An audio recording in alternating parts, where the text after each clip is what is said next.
Pubs, of course, have remained closed to customers since the start of lockdown, and like many businesses, they're keen to get people back through those doors again as soon as possible.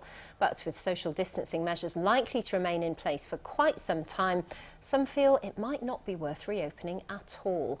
Paul Murphy-Cast reports now from a pub in London. The Royal Vauxhall Tavern. With its diverse calendar of shows, it's a key focal point for London's LGBTQ+ community. But in March, lockdown meant it had to close its doors. It was devastating, Since the 20th of March, we've lost 440,000 worth of income.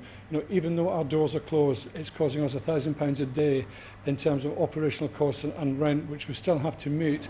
The RVT has exhausted the government support it's eligible for, so James is keen to open the doors as soon as possible. But that presents its own issues.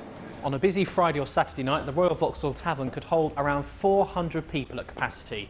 But with social distancing and other measures likely to be put in place post-lockdown, they could just see around 60 people allowed through the doors at any one time.